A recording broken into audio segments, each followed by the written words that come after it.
Okay, video in my recommendations on how to avoid injury while exercising. In this one, I'm going to be talking about various braces and doing low impact exercises. Let's talk about all the different kinds of braces that you can get. Let's be honest. You're older today than you ever have been in your entire life. And getting old means you don't bounce back quite fast, and things, you start picking up some aches and pains. There's also an excellent chance that due to your thyroidectomy, you may weigh more than you ever have in the past. So those two combinations put a lot of stress on your joints, and now you're going to exercise, which is going to put even more stress on your joints. Take care of yourself. You've got to take care of your joints and try to avoid injuries with it. Now, on the left side here is a knee brace. And I wear these all the time.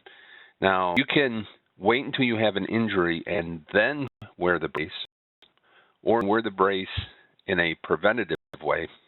And I know that if a joint of mine is going to have a problem, it's going to be my knees. And I kind of joke sometimes saying that I have glass knees. So I wear these kinds of braces on my knees all the time,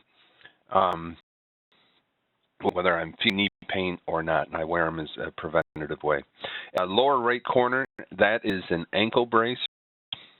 If you have problems with your ankles, you get something like this. They've got lots of different kinds of designs that can strengthen your ankle. It'll reduce some of the mobility of the ankle, so you got to think about that a little bit. But it could go a long ways to avoid injury. Lower back pain. If you have a tendency to have a bad back, there's braces that can help you out with that.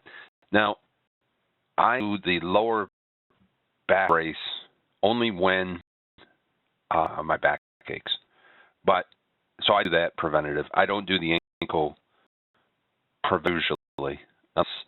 I've had an injury within the past month, then I might do it. But normally I don't. Things can tend to get uncomfortable. Up there, we've got a wrist brace, and there's lots of different kinds of designs of wrist braces. Some of the better ones actually wrap around your thumb and will restrict the mobility of moving your hand side to side. Again, it reduces your mobility quite a bit, but if you have wrist injuries or you're prone to injuring your wrists, that comes in very handy, especially when you get into resistance training. And speaking of resistance training, Top Center, those are, I call them weightlifting gloves. I'm sure there's some other sports name for them. But if you're going to be doing resistance training, you want to grab yourself a pair of these to protect your hands. Depending upon what kind of resistance training you're doing, will depend on whether how badly you need these kinds of gloves. So if you're doing like Nautilus equipment, a lot of times those will have padding on the bars already, so your hands are already protected. But if you get to the point where you're doing some free weights, dumbbell and barbells can really chew up your hands. Make sure you have a good pair of gloves. Hey, let's talk a little bit here about sneakers. If your sneakers look like the pair on the left, you should consider investing in a pair that looks like the ones on the right. You do a lot of damage to your feet with sneakers, and the feet is your foundation. You have problems with bad shoes that can go all the way up through your feet, all the way into your back. It can cause problems throughout your core. So take a look at your sneakers and make sure you've got a good pair. Now, sneakers are only really designed to last about a year. If you can get a year out of a pair of sneakers, that's pretty good. If you've been wearing your sneakers now, you're going on a second year or third year or beyond. Hey, it's time to take the moths out of your wallet and go buy a pair of sneakers. Let me just make a recommendation here. If starting off working out, good pair of sneakers probably isn't necessary. But lifestyle change, you're going to be working out for the rest of your life. So I'm going to start thinking about investing in a good pair of shoes.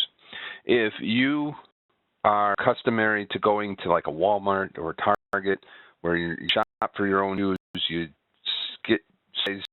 size yourself for your shoes, that kind of a thing. You may have to start thinking a little bit differently, which means it could end up spending a little bit more money, but you're going to find that it's well worth the additional cost.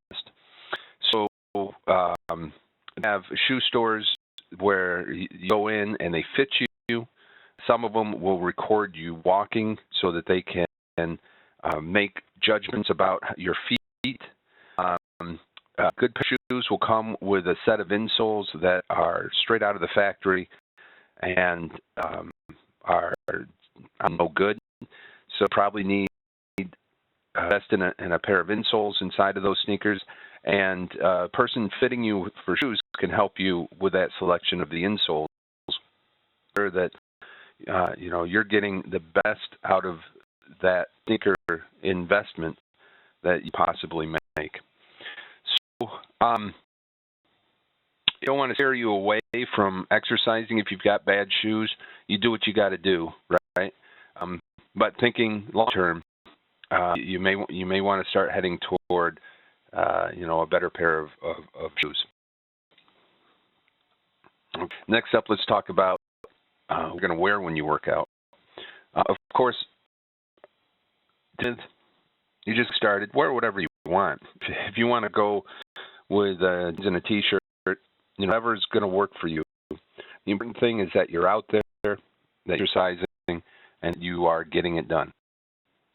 But it's a lifestyle change. So as you get going and you find that you really are committed to this new lifestyle and you're committed to doing this for the rest of your life, you're going to want to invest in some better clothing. And that's going to mean probably exercise clothes that are not cotton-based, but something that is going to, I think they call it watering or something like that, pull the moisture away from you and deal with it a little bit better, and will also breathe in the way that are beneficial for working out. So again, you do what you got to do. It depends what you can afford and all that, but long term, you probably start making some investments in some better exercise clothes. Better exercise clothes is again going to help you avoid injuries. Okay, now let's talk about some low impact exercises. Again, you are older than you ever have been in the rest of your life. The things that you used to be able to do 5 or 10 or 15 or 20 years ago are not going to come quite as easy as they are as they did back then. And you had your thyroid out, chances are you're probably heavier than you have been in the past. And you combine those two, and exercising is going to put a lot of stress on those joints.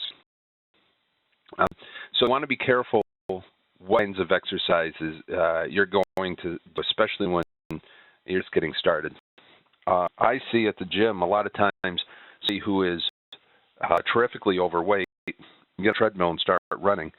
And I think, oh my God, there's so many other kind of exercises that you can do that are going to be so much better for your joints.